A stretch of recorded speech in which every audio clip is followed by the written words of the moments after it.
ଭାରି ଚତୁର ହେଲେ ଆଉ ଜଣେ ଭାରି ଫୁଲେଇ। ଜଣକ ନା ରୋମିକୁ ଆଉ ଜଣକ ନା ପୁଷେଇ। ଜଣେ ଭାରି ସୁଧାର ହେଲେ ଆଉ ଜଣେ ଭାରି ଓଲେଇ। ପୁଷେଇ ନାନୀ ଲୋ ପୁଷେଇ ନାନୀ, କ'ଣ ତତେ ଭୋକ ହେଲାଣି? ଖାଇବାକୁ ଦେବି କ୍ଷୀରରେ ଭାତକୁ ଗୋଳେଇ, କୋଳରେ ଧରି ତତେ ଦେବି ଶୁଆଇ। ଧୋରେ ବାଇଆ ଧୋ, ଯୋଉ କିଆରିରେ ଗହଳ ମାଣ୍ଡିଆ ସେଇ କିଆରିରେ ଶୋ। ଧୋରେ ବାଇଆ ଧୋ, ଧୋରେ ବାଇଆ ଧୋ, ଯୋଉ କିଆରିରେ ଗହଳ ମାଣ୍ଡିଆ ସେଇ କିଆରିରେ ଶୋ। ଧୋରେ ବାଇଆ ଧୋ। ପୁଷେଇ ନାନୀ ଲୋ ପୁଷେଇ ନାନୀ, ଶୋଇପଡ଼େ, ଦୁଷ୍ଟ ହବୁନି କି ରୋମି ସହିତ କରିବୁନି କଳି।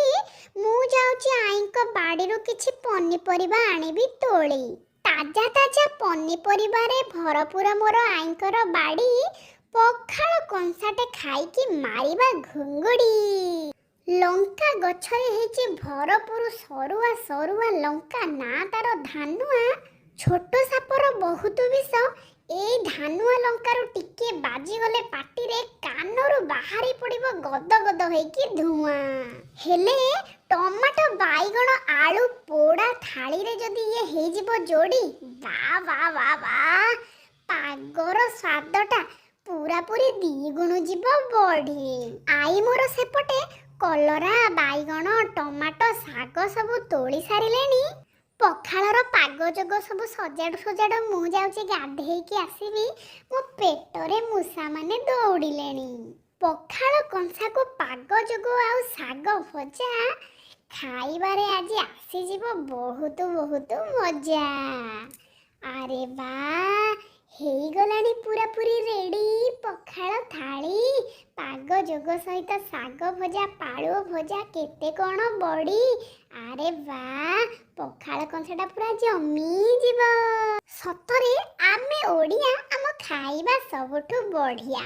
ଓଡ଼ିଆ ମନ ଓଡ଼ିଆ ପ୍ରାଣ ବୁଝେ ପଖାଳ କଂସା। ଲଙ୍ଗଳ କଥା ବୁଝୁଛି କ୍ଷେତ, କ୍ଷେତ କଥା ବୁଝେ ଚଷା। ଓଡ଼ିଆ ମନ ଓଡ଼ିଆ ପ୍ରାଣ ବୁଝେ ପଖାଳ କଂସା। ସେଇ କଂସାରେ ଢେଉ ଖେଳୁଛି ସବୁ ଓଡ଼ିଆଙ୍କ ଆଶା। ସେଇ ଆଶାରେ ବୁଣେ ସେ ନୀତି ବାଇ ଚଢ଼େଇ ବସା। ଓଡ଼ିଶା ମୋ ଓଡ଼ିଶା, ଓଡ଼ିଶା ମୋ ଓଡ଼ିଶା। ଭିଡ଼ିଓ ଯଦି ଭଲ ଲାଗିବ ଲାଇକ୍ ସେୟାର ସବସ୍କ୍ରାଇବ୍ କରିଦେବ, ଏତିକି ମୋର ଆଶା। ଓଡ଼ିଶା।